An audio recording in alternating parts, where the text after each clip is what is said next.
It was January 26, 2013, when 21-year-old Elisa Lam, a Canadian college student, arrived in Los Angeles.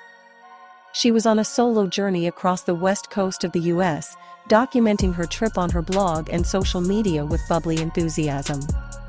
Her posts were filled with dreams of adventure, self-discovery, and hope. She checked into the infamous Cecil Hotel, a historic yet notorious building in downtown LA, located in an area plagued by poverty and crime. The Cecil Hotel wasn't just a regular budget-friendly spot. It had a dark history. Over the decades, it had been the site of suicides, murders, and even a temporary home for serial killers like Richard Ramirez, the Night Stalker. Elisa, unaware of its gruesome past, was assigned a shared room on the 5th floor.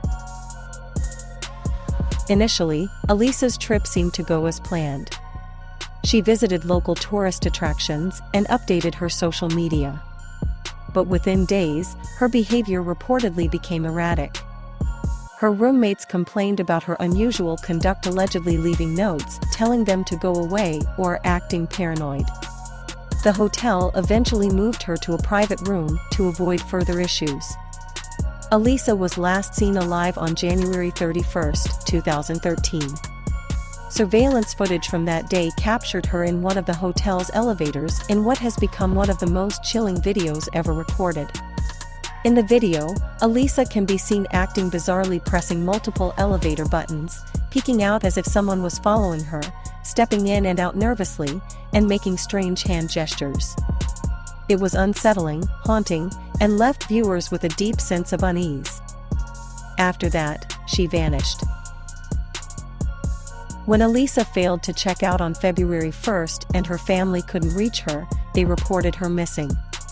The Los Angeles Police Department launched an investigation, distributing flyers with her photo and searching the area. Days turned into weeks, and still, there was no trace of her. The eerie elevator footage, released to the public, went viral, sparking countless theories. Was she running from someone? Was she hallucinating? Theories ranged from a mental health crisis to supernatural forces. Meanwhile, guests at the Cecil Hotel began to complain about strange issues with the water supply. The water pressure was weak, and the tap water tasted odd. Some even described it as having a strange, dark color. On February 19, 2013, nearly 3 weeks after Elisa's disappearance, a hotel maintenance worker named Santiago Lopez climbed to the roof to investigate the water tanks following complaints. What he found was horrifying. Inside one of the massive tanks, he discovered Elisa's body floating lifelessly in the water. She was naked, with her clothes and belongings submerged nearby. The tank's lid was reportedly heavy and difficult to access, raising immediate questions about how she ended up there. The autopsy report revealed no signs of physical trauma, sexual assault, or foul play. The cause of death was ruled an accidental drowning, and traces of prescription medications used to treat bipolar disorder were found in her system. Elisa had been diagnosed with bipolar disorder and depression, which investigators believed could explain her erratic behavior. But the mystery didn't end there. How did Elisa gain access to the rooftop? The doors were locked and alarmed, and the tanks were not easily accessible.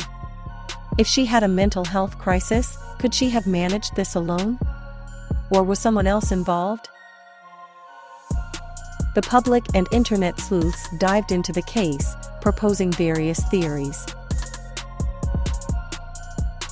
Elisa's family confirmed her struggles with bipolar disorder.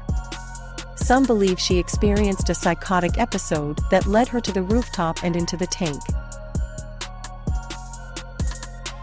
Given the Cecil Hotel's haunted reputation, others speculated paranormal involvement. Critics questioned how she could bypass the rooftop security and access the tanks without help. The hotel faced scrutiny for its lack of security and the delayed discovery of her body. The elevator footage remains a haunting piece of evidence. Was she hiding from someone? Or was it simply a manifestation of her mental state? The case brought widespread attention to the Cecil Hotel and its dark history. It inspired documentaries, TV series, and countless discussions about mental health, online theories, and urban mysteries. Elisa's death remains officially closed, but for many, it's far from solved. Her family has refrained from public speculation, focusing instead on preserving her memory. The Cecil Hotel has since rebranded, but its grim legacy lingers. For those who watched the elevator footage or heard Elisa's story, the chilling mystery of her final days continues to provoke questions. If you enjoyed this deep dive into a real-life mystery, don't forget to like, share, and subscribe to the channel. Your support helps us keep these stories alive. And let us know in the comments, what do you think happened to Elisa Lam? Until next time, stay curious and stay safe.